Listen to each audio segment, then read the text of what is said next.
Hey, good people. My name is Captain Safari, and I am here with Egon and Yolene. Good evening. Yes, good evening. Yep. Uh, you guys, how are you doing? Good. We're doing good. wonderful. Thank Yeah. you. How do you see this podcast, this idea? I mean?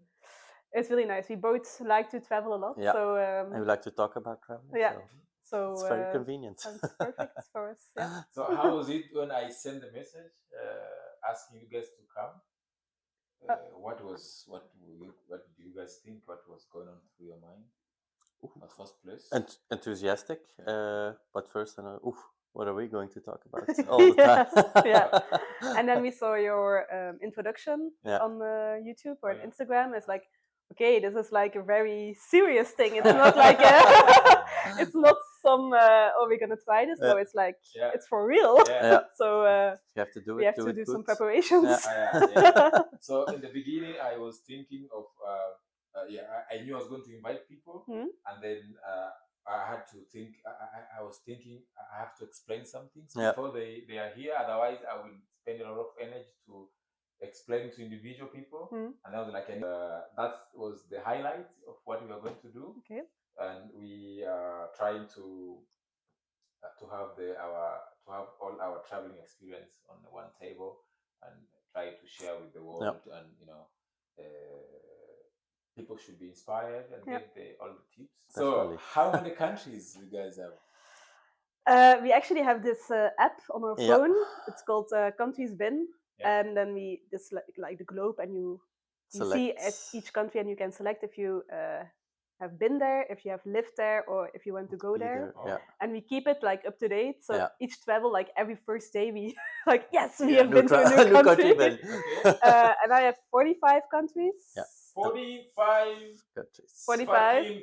Yeah, 45. And I have 42 countries. So she has me beat with 3 countries. You guys met on traveling, right? Yeah, we met during traveling. And so before you met, you already did some like 3 countries.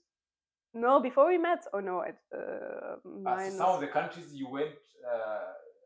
A lot of the countries you went separately. separately. You didn't go together, but then after you're together, it happened that you both went to those countries. No. Like for me, it's 45 like in general, and I think after we met, we did 3 or 4 countries maybe. I did a lot more. We did a trip through all the small countries in Europe to get my tally more. Does that include Belgium? No. Countries been but are you saying Belgium is not small in Europe? No. It's small. But it's not a travel. No, it's because we Liechtenstein, Vatican City, San Marino, like really the very very small tiny. ones. Yeah. So when did you guys meet? 2.5 years ago. In 2022. Yeah. 2022. Yeah. Which country is that? In Mongolia. In Mongolia. Yeah. What was the experience? What happened? Where were you? What was happening? We were in a group travel. Yeah. So I was actually the group leader. So and he was part of the group. Guide, yeah. So I was a guide, or like the person between. He was just a client. Yeah. Yeah, I was just a traveler. Yeah.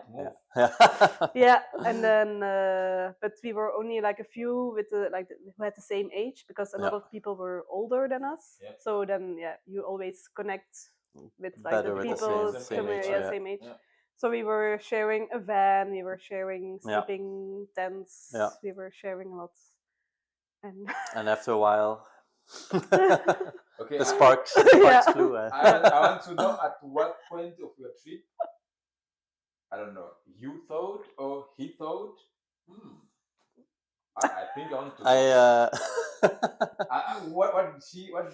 I missed. I think she. I made a lot of moves, but he. Was too blind. Yeah. No, I was not blind. I was not blind. I was a little bit nervous to make the wrong move. Yeah. Because you can never be too sure, and then if you do a move and it's make a wrong move but if it's you're going to be kicked out of the group. Yeah. And I thought I have to sit with her in the van, and if she says no, it's going to be an awkward 2 more weeks. So you had to be 100% sure. Eventually. Yes, eventually. So then, so you went to a trip single, you came back dating. Well, it's complicated. Yeah. But then a week afterwards, I knew already that I was moving to Tanzania. Yeah.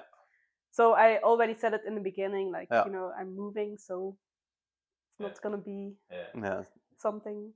But then it's not possible. It worked out somehow. So we had to do after a week. She went to Tanzania to live and work there. Yeah. So we had to do the long distance relationship. Yeah. After for a year, but we weren't going to do it. Yeah.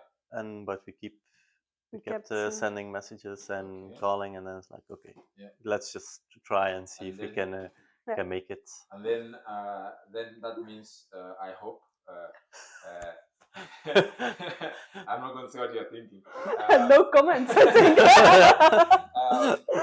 Then Tanzania was one of the countries that you guys visited together. Yeah. I visited her for 3 weeks during Christmas holiday. Okay. And what part of Tanzania did you guys visit? Because I lived in Arusha, so he came to Arusha. I led him around a little bit, like the places I went out to ate. We climbed Mount Meru.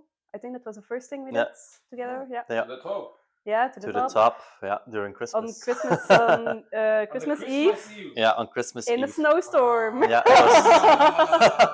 it was very cold. Yeah. That's I think that should be the best Christmas Eve someone will want, because I think Christmas comes with the snow, of course. Yeah, it was a white Christmas. Very nice. On the perfect Christmas Eve. Ooh, yeah, definitely. And then, so you made it to the top on the Christmas Eve? Yeah, on Christmas night. Day, actually. Yeah, Christmas night date. Yeah. Okay, that's cool. Yeah, but okay, it was snowing. That's really nice, but we didn't have the nice view. Yeah, so a little bit. We didn't see anything, but still we had snow, so that's really special. Yeah. And then, so you did Meru. Yeah, then we went on a 4-day safari. Okay. Yeah. First to Tarangire, Tarangete, and the Ngorongoro crater. Yeah, also really nice. When I was in Tanzania, I already visited Tarangire National Park. Yeah. But then together we did Serengeti and Ngorongoro together. Yeah. And then afterwards we went to Zanzibar. Yeah. And we celebrated New Year's Eve in Zanzibar. Yeah. You got that on that year. You had perfect Christmas, and then perfect Christmas. I mean, perfect New Year. Yeah. Everything was perfect, and then that was the first country you went together as. Mongolia, if you don't count Mongolia. Yeah, I'm going to count. We did Mongolia. And then first was Mongolia. Yeah, and then Tanzania. This is where you met. So that was first, okay, and then Tanzania, and then where I visited her. Then we made plans for July was Malaysia, or actually Borneo. It's like a part of Malaysia, but it's like the island of Malaysia. Yeah. So it's not the mainland. Is my dream country. Yeah. It's very nice. Malaysia? No, sorry. Thailand. Indonesia. Indonesia. Yeah. I love Bali. Yeah. Of course, Thailand is one of the countries, but if I have to choose, I'll choose Indonesia. Yeah. So she was home for 2 weeks or 3 weeks from Tanzania. Yeah, then, maybe 2 weeks. So we were gone for the next trip. Yeah, to Malaysia. And so since then, you did together Mongolia, Tanzania, Malaysia. Then we did Italy. We did like a road trip. My parents have like a pickup truck with a caravan on top of it, so you can drive around. And then we went to Italy, and we did some stops along the way, like Germany, Switzerland, and the small city states like San Marino and Liechtenstein. Yeah. We went 3 days in Rome, and then we drove back. So like 10 days. But a lot of countries in 10 days. A lot of countries in 10 days. That's cool. That's good thing about Europe, huh? Yeah. That's true. Usually go across many countries in just 2 days. Yeah. And we just slept on camping places or like dirt roads in nature. Nature is beautiful. Yeah. So for you guys, what package do you normally travel with? Do you travel cheap or expensive? I think not super cheap. We could go cheaper, but we could also go way more expensive.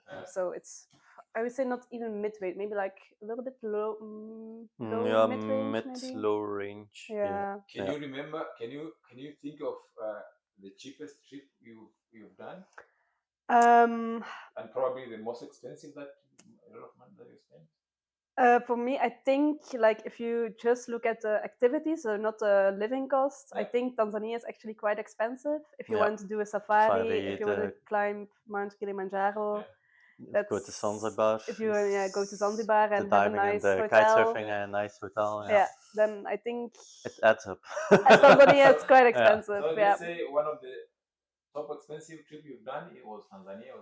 Yeah, and then even when I lived there and I had connections, then he still, I think, like activities wise, it was quite expensive.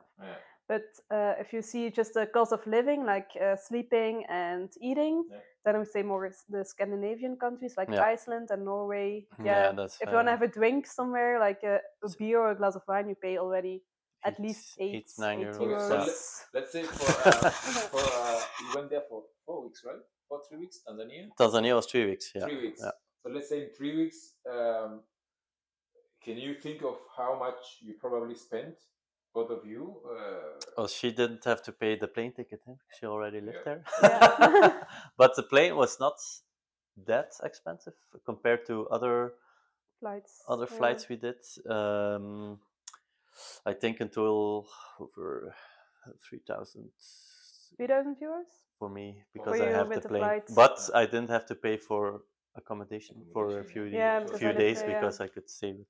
I think we'll come back to how you found yourself living in Tanzania during that time.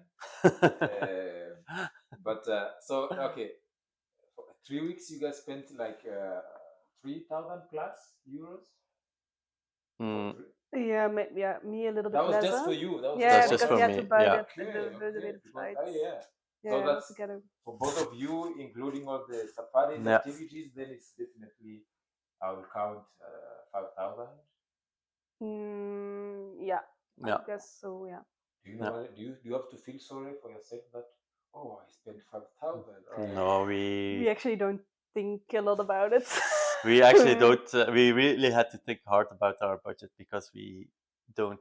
We try to look for cheap or semi-cheap alternatives when we're traveling, but it's not like we're not going to go to a restaurant or we're not going to do that activity because it costs too much. We just we just do it. I think that's a good thing. If you love traveling, if you love something, you later don't think about how much you spend. And also traveling is like very unique, and you don't travel across the world to say, oh no, I'm not going to do that, that's way too expensive. Okay, you can choose to do for example, in Serengeti to the hot air balloon flight. Okay, we didn't do that. But that was but we are already in Serengeti, so that's nice. But like, you're not gonna say, oh, I go to Tanzania, but oh no, I'm not gonna do a safari because that's way too expensive. No, if you go, then you just do it. Okay. So in total, 45 countries, 43 countries. How many countries do we have? In the world, I don't know actually. There are 220 countries in the world, I think. But that's all the very small microstates included. So let's don't count the microstates ones. I think 150. Then you are almost halfway. And what's the mission? Do you have any goals? I mean, I went to your house. I saw you guys having flag collections. Yeah, that's something I started a few years ago. That I started to collect flags when I'm on my travels. You need a bigger house. I'm going to need a bigger house. That's true. So what's the plan? Do you guys have a plan like, hey, we want to do 100 countries before this time interval? Oh no. No, we have but we always have like the top list of countries, and then we did that country. Now let's see what how do you decide the next destination? It's more about like what you hear or what you see on social media or like experiences you know what see you from heard other about, people, because when you travel, you hear from other people where they've been and what their top countries are, and then you can get like an idea of what you want to do next. So after traveling for 45 countries, what does travel? How does travel affect your way of thinking and perspective about the people and the world in general? Yeah, I think when you meet people here in Belgium, it's sometimes easy to know if they traveled or not, because I think people that don't travel or don't travel besides going to Italy or going to Spain or something, they have a very small image about the world. I don't know. I think it's maybe because we've been to Africa, we've been to South America. You see a lot of poverty also, or how people live, and that just gives you another perspective maybe about people. Or and for you, Egon, what one travel experience that changed your perspective on how you view?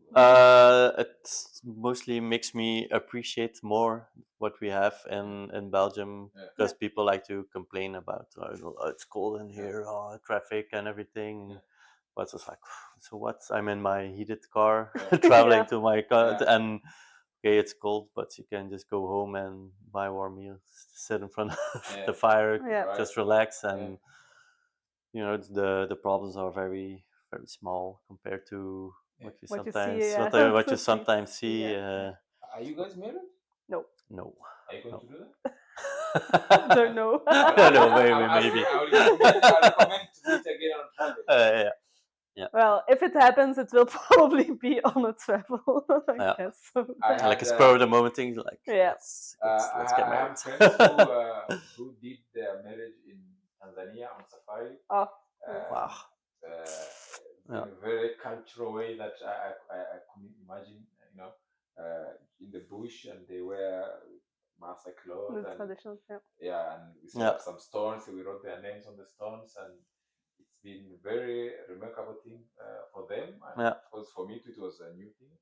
And then 5 years later, last year we went to that area, and then we found those stones. The stones again.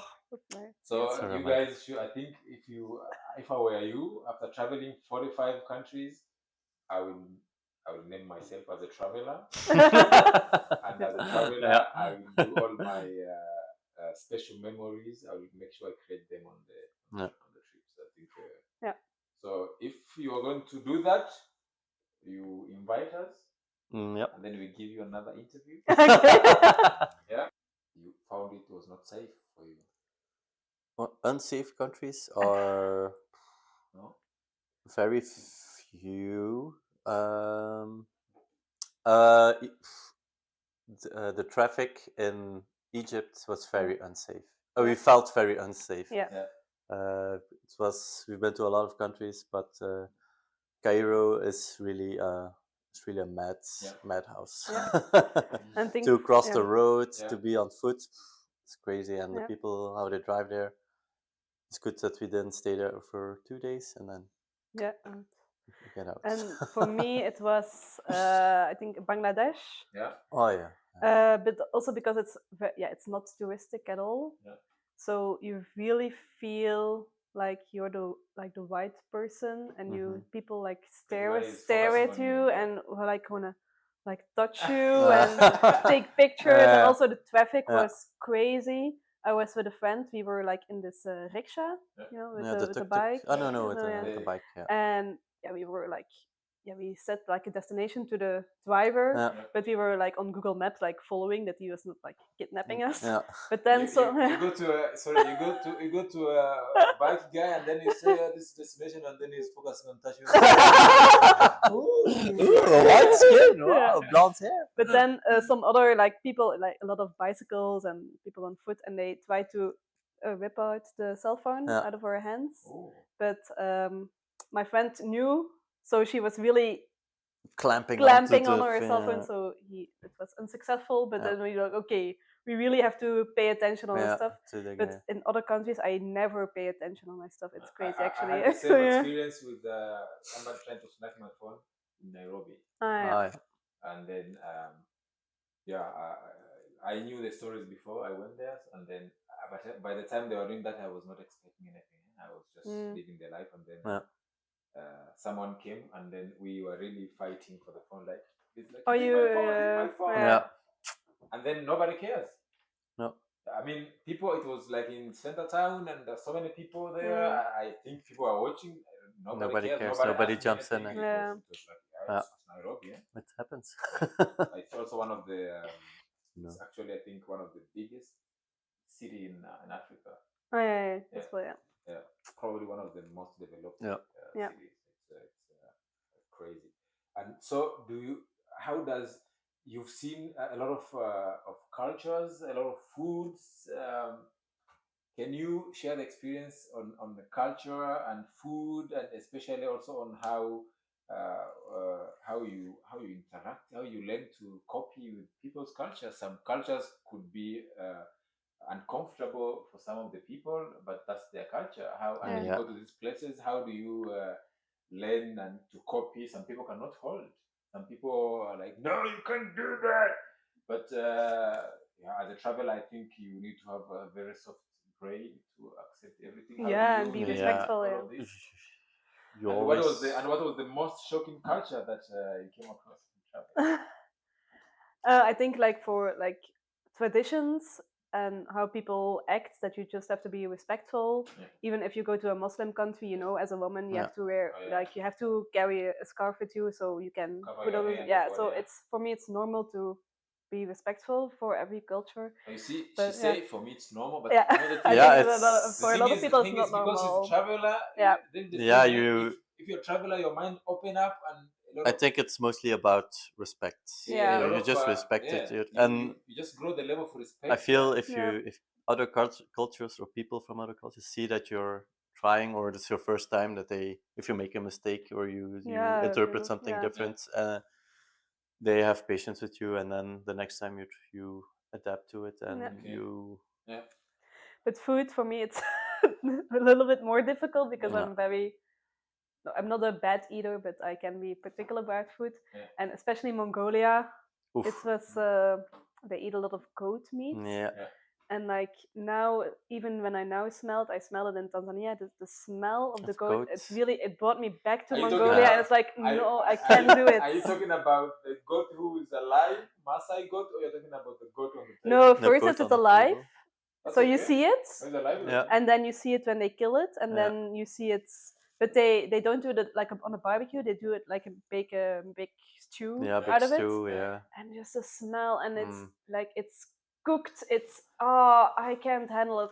And then the local, like our guides and the drivers were all of course local people, and they take the head and they suck out the brain, and it's we as tourists got. When you travel around, you go to like a small village or a small place where the people have their camp, and then they kill a goat for you, and then they prepare it. But they see it as a gift, so actually it's really nice because they do it for you. Are you sure? It's a big gift, actually. The guy was sucking the brain of the goat. Because we as tourists we get the best pieces of meat, so the drivers and the guides and they get according to their level. They made I don't know about it. They asked if we wanted to try. Are you sure your guide was not kind of lion or something? No. But they really. People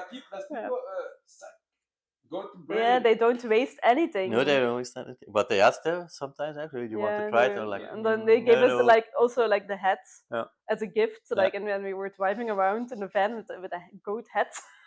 Like, okay, thanks. In my culture, they use in my culture, we don't also waste part of the animals. Yeah, but that's really good. I really like it. We make a lot of soup from heads and joints and feet of cows and goats, and we also eat brain.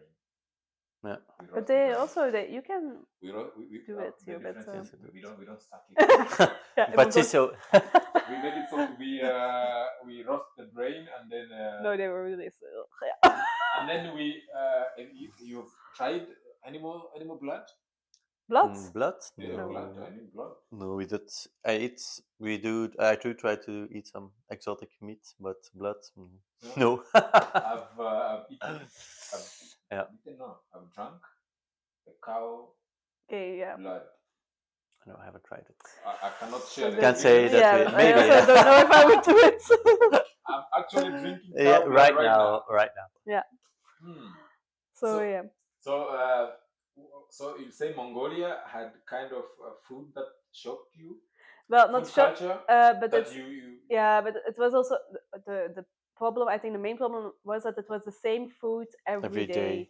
So every day it was the goat, and then the goat stew, it was just every day grilled goat. So it's like, okay, now we just want something else than some chicken or something. Goat meat. Chicken, please, we have potatoes. Belgian potato is a thing, right? Yeah, but actually, yeah, we don't need it, but just some fresh vegetables or a salad or some bread. Actually, bread. That's the thing we miss. What culture shocked you? Shocked me. The mostly the shock. I'm not usually shocked by most people by most culture, but I think it's more like the poverty sometimes still shocks me, even when I've seen it, and then you stay here for a year and then you go back, and then it's like, right. Yeah. And did any culture, but of one of the countries that you traveled, that did any culture change the way of life, the way of how you live?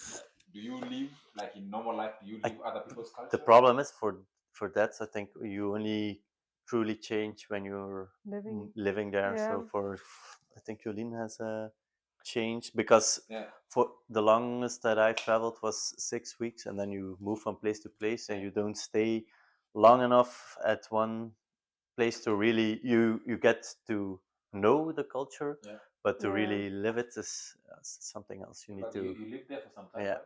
In Tanzania. Yeah, 1 year. And it really, because I traveled a lot before.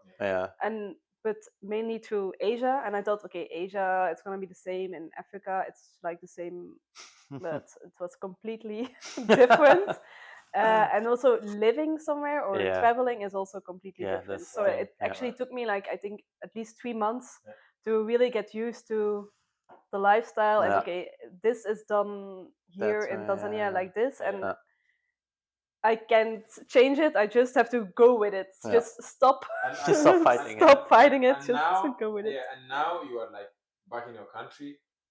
Does any of whatever the people's culture contributed to the way of life? You change the way you are living right now because you're living other people's culture, because you just found it interesting and it's a good thing to do, and you're living that culture now. It's part of your life.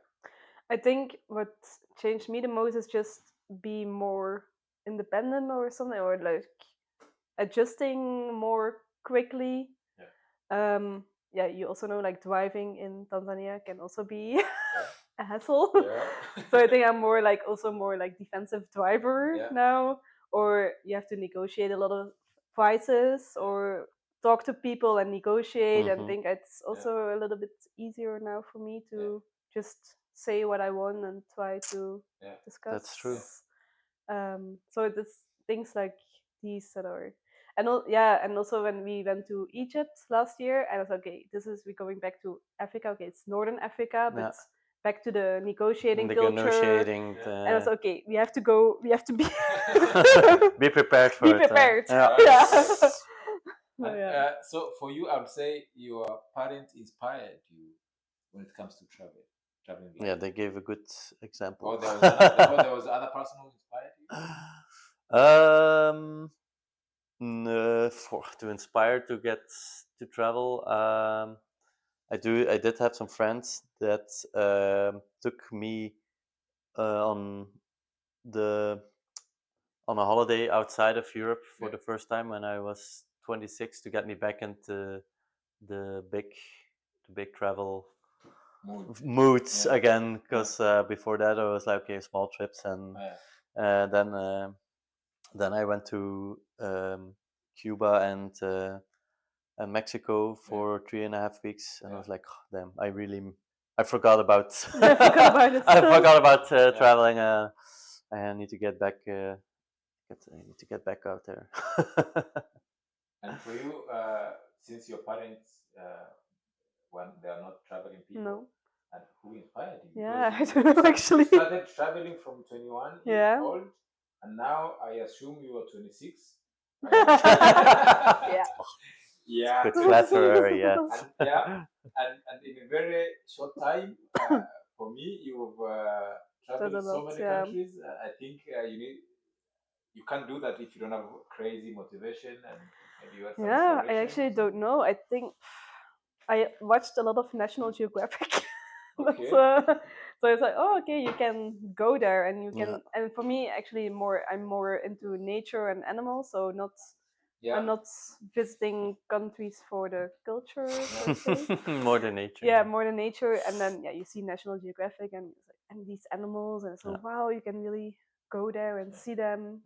You don't have to go to a zoo. You can really see them in their own environment, and I think that's what's. I try to take her Me traveling. When we travel. I try to take her to the culture places. Yeah. Culture places. Yeah, like the. Let's go to a museum. Let's go. Yeah, there's some ruins there. We have to go see there. And is there what are the biggest challenges or setbacks you come across while traveling in one of those countries? I think transportation is the main challenge. That's not really a challenge, but that's like the most difficult part, because every country has their own transportation rules. It's easy. There are a lot of buses, or you can take the train, or there's like a special app for to take a taxi, or like the taxi has special rules or something like that. And every country is a bit different. So it's like do you have a scenario in mind that the challenge that you had on a specific place? In Bolivia, the night buses were sometimes a bit tricky to find out, because there's no way to really book them in advance. So you have to go like the day that you have to travel, you have to go to the bus terminal and ask, and it's always like a guess if there's room, or if the bus goes or not. Or not today. Yeah, or not today, or it's full, or or just wait for 4 hours. Yeah. And for you, Lily? I was thinking of something, but the biggest. Yeah. You can remember the challenges, setbacks. We were very lucky. We have to knock on wood that we didn't, or still not yet. Oh, had a lot of knock on wood. Hot for start. To keep the good luck. To keep the good luck, we are always very lucky with traveling. Okay. Yeah. Like how everything falls out, but sometimes you have bad luck that the bus is booked, so you're stuck one more day in a place where it's actually not much to see. Or what I'm thought of is in Patagonia in Chile, you have this big trek you can do for 5 days, but it's super touristic, and you have to sleep on the campsites, but you have to book them like I think at least 6 or 7 months in advance. Ooh. And that's we're not that good in booking in advance. No. Well, and so how do you guys manage long travel, but also what was the longest travel that you've done, and how do you manage long travels? She did the longest travels. I traveled 4 months 3 years ago already, almost 4 months through Southeast Asia. And I enjoyed it a lot, actually. I thought. See that face? But how did I manage? I started packing already, like I think, like 1 month in advance. I started I had this table, and I started putting stuff on it, so I wouldn't so I didn't forget anything. But then you already also know stuff like toothpaste, if it's empty, you can buy new one. Sunscreen also, you can buy new one. But you try to pack as efficiently if you want. And like for preparations, I didn't know anything except for like the first, only the flights. I think the flight and the first night, and then we just see. So and then see where things. Yeah. Yeah, you have and for you, what was the longest, and how do you manage the? For me, it was 6 weeks in South America. And for me, I booked. I rented a car, so I had a lot of freedom of movement, and I just followed where people were going. So I stayed in hostels, and I looked at what people were going to do, what they booked or what they already did. Because that's like one of the main things you talk about when you enter a new hostel. It's like, oh, where are you from? What did you do? Where have you been? That's like the basic conversation you have. So then you can, okay, he did that and he did that. Oh, you're going to do that. You're going to there. Oh, I'm going to come with you. If that's okay. And then I had a car, so people could hitchhike with me, and then we could travel around. So it was. So mostly like 4 or 5 days max. You book, like you plan in advance, but you have like for me, I usually like to have like a rough outline of where I want to go during that month, and then do it more precisely like 3 or 4 days in advance, like where to sleep and what activities to do, and then go where the activities are. On a long trips, you the biggest thing is planning in advance. Well, not too much planning. Not too much for me, planning. It's more like I don't know, packing. It's like that I don't forget anything. But the planning, I like it actually when it's not too planned out. But some things you have really, you have to plan. And this is the first time that you are meeting somebody from travels, for both of you, or you've dated somebody from travel that you met from travel. I used to. Like we met in group travels.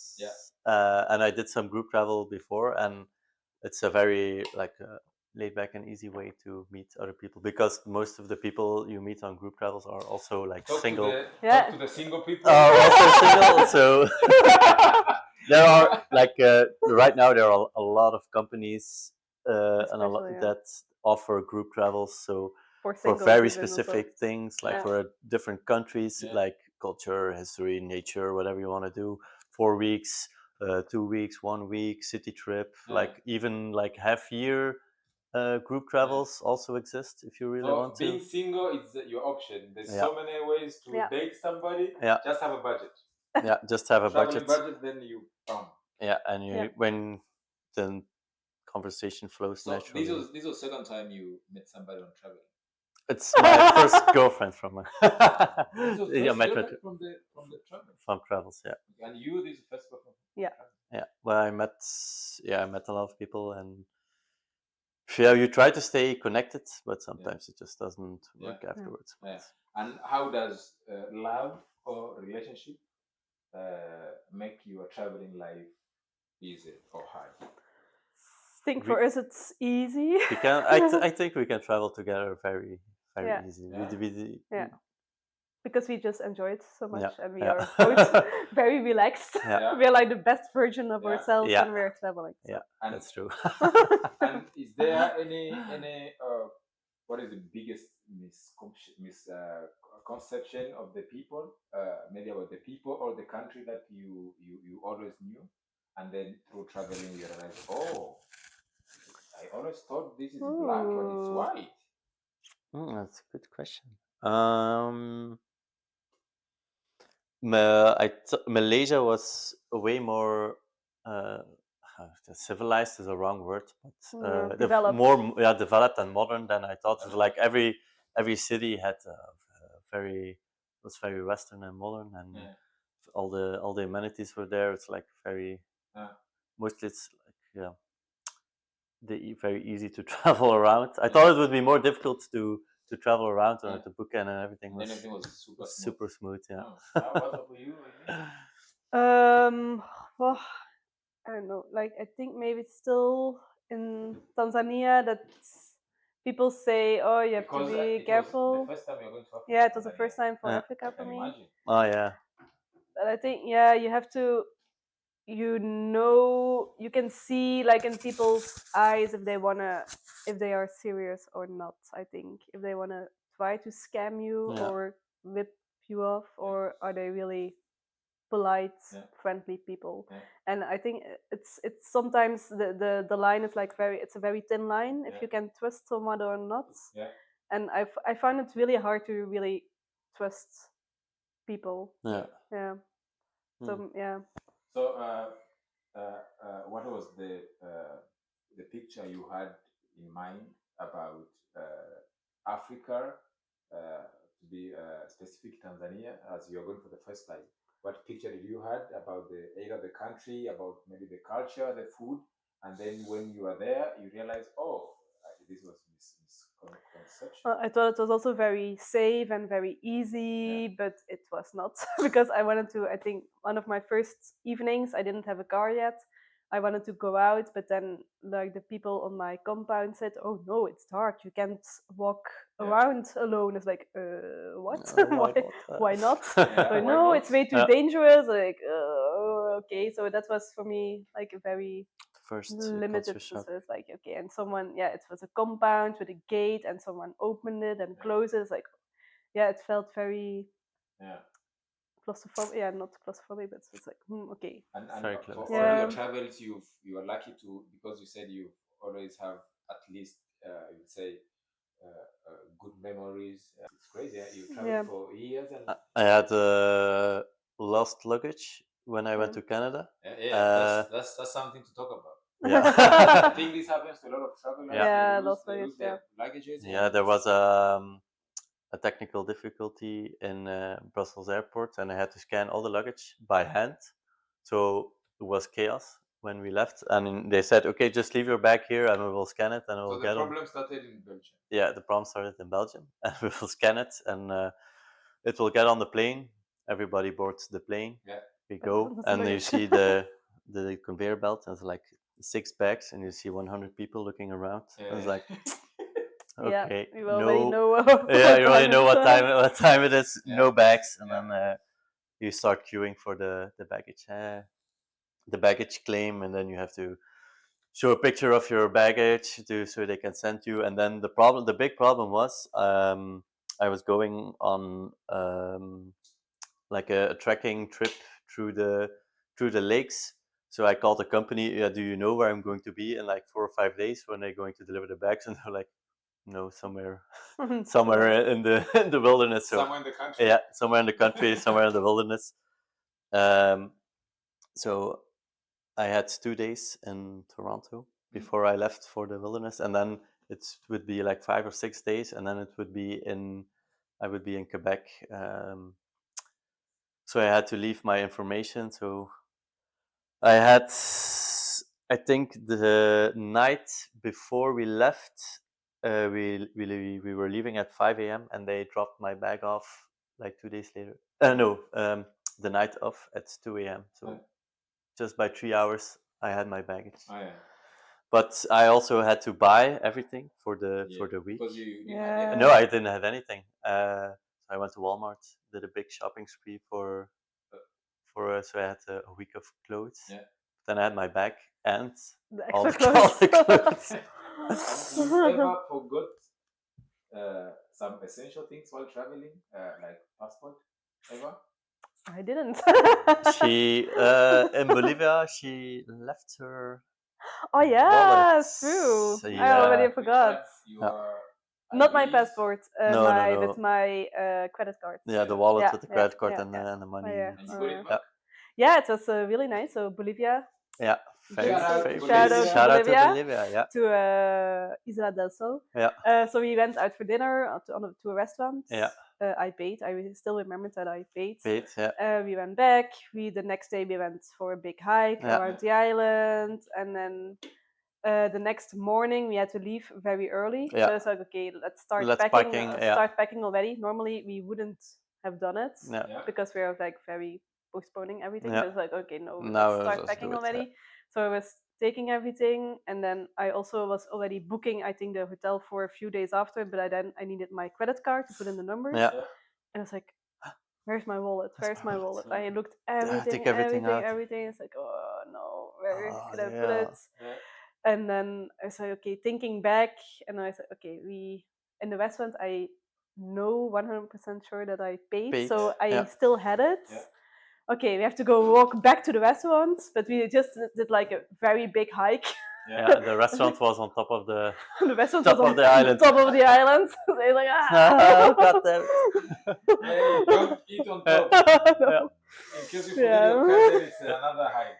So we went back, but then they only spoke Spanish. So already with Google Translate, we were like, because I don't know how to say I lost my wallet. I lost my wallet in Spanish, I was going to ask also how many languages do you guys speak, and what as language has to do with your travel. How do you travel to these 43 countries with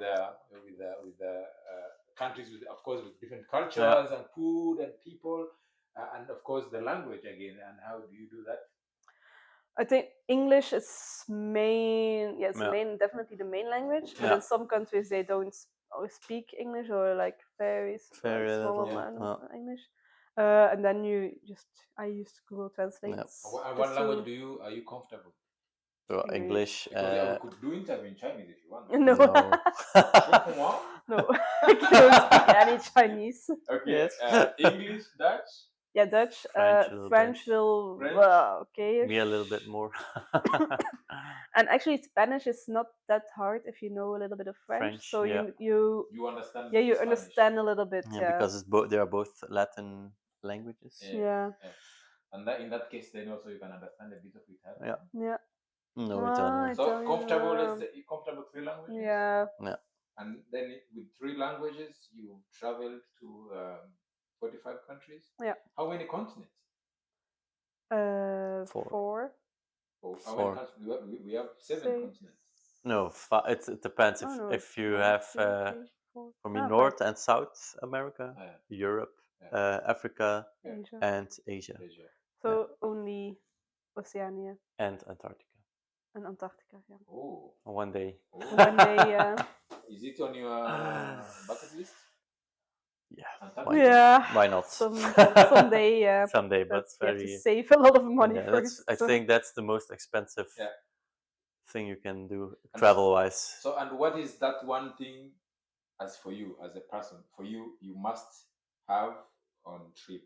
Forget about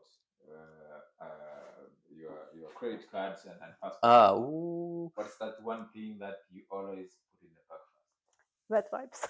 Wet wipes? Oh, that's a good one. Wet wipes are a good one. I mean, I think for a woman, there's nothing more you'd want on travels than that. Well, also for men, if you're like in the desert in Mongolia and.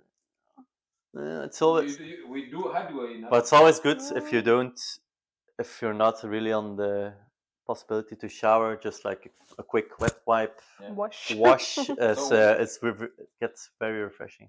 So also for you the same thing, that's one thing that you always have, like a small medicine bag. Very useful because you never know in what country you can buy like a paracetamol or like small. It's very useful. And do you pack camera? Do you also travel with camera? Yes, but yeah. She's the camera. Yeah. Camera girl. Yeah. And how do you balance between capturing the memories and just being present and just living the moment? That's changed for me. I think like my first travels, I was constantly, I have to take pictures because I need it for the memories.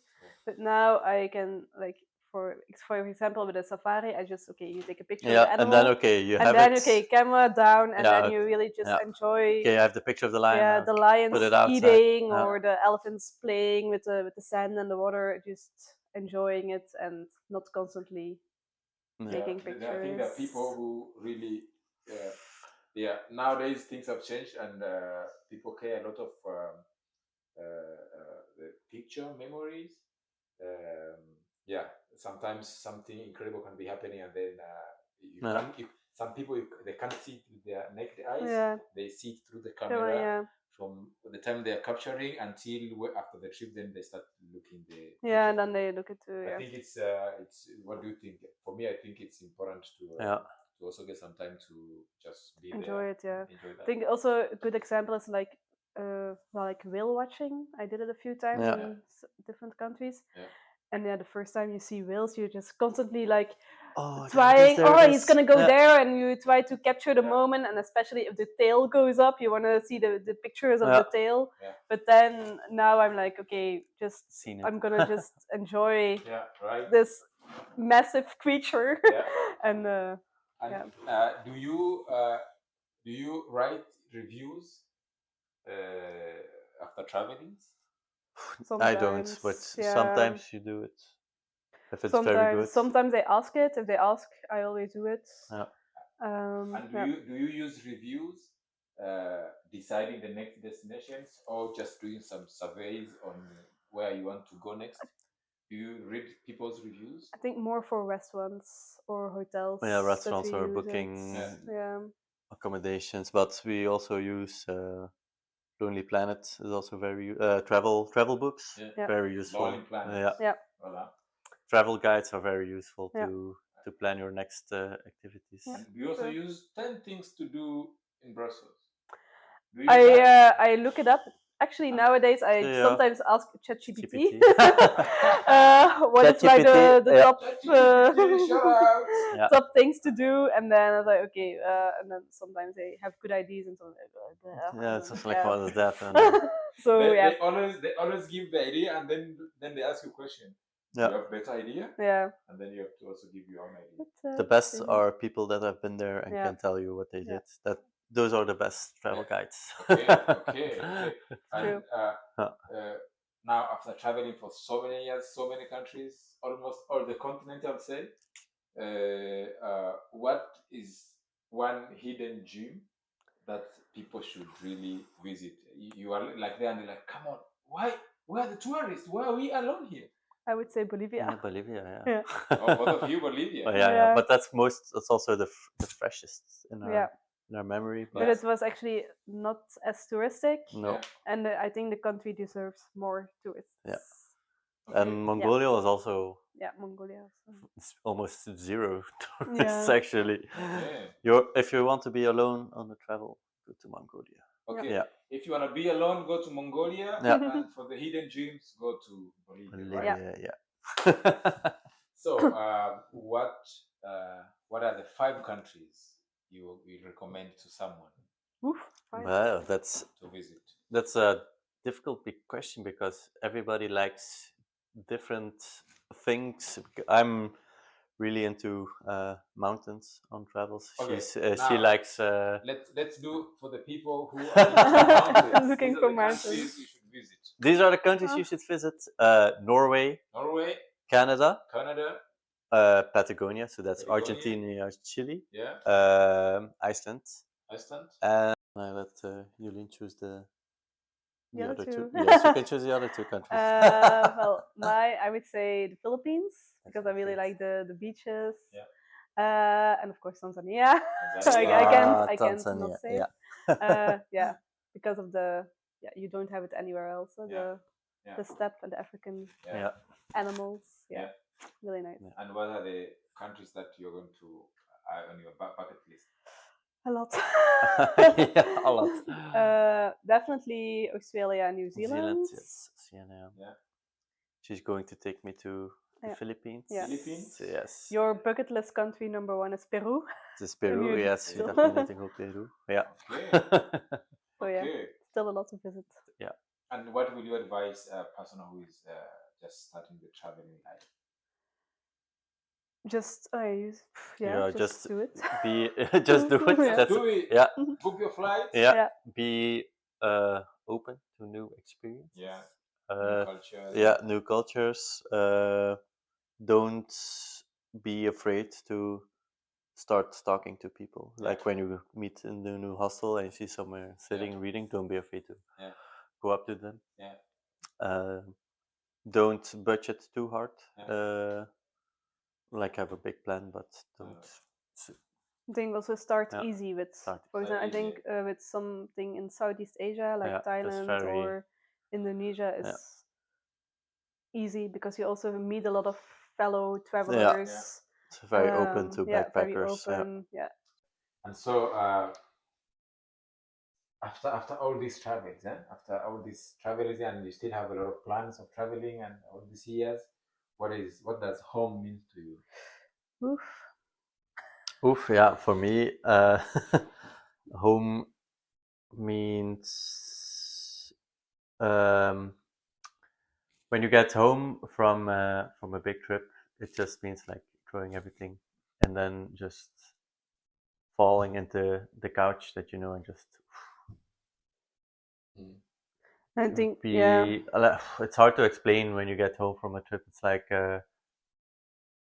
you're glad that it's over, but also sad that it's it's hard to explain but not necessarily after the feeling of being home after travel, but also like what will you describe as home to you after traveling to all these countries, meeting friends, meeting your partner on traveling, trying so many culture and food, and what would you describe? This is home for me. What's that?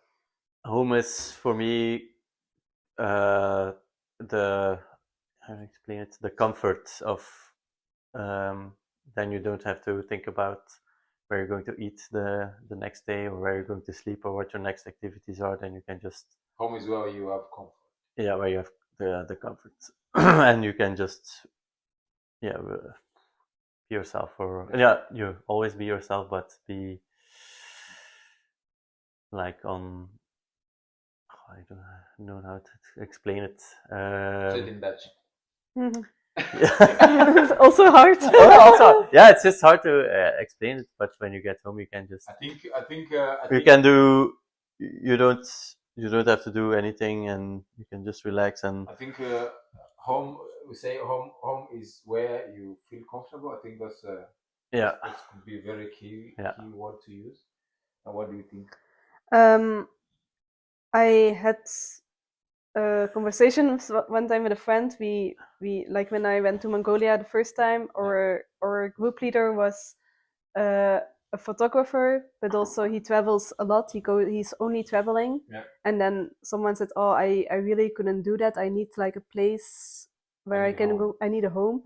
And I was like, I think actually I could do that. So I don't know if I actually really need a home right now. I think maybe when you get older, it's maybe. But now, for you, home is traveling. Travel. Yeah, just experiencing and seeing new things. Home is where you find happiness. That's what you find happiness, right? Or home is whenever I'm with you.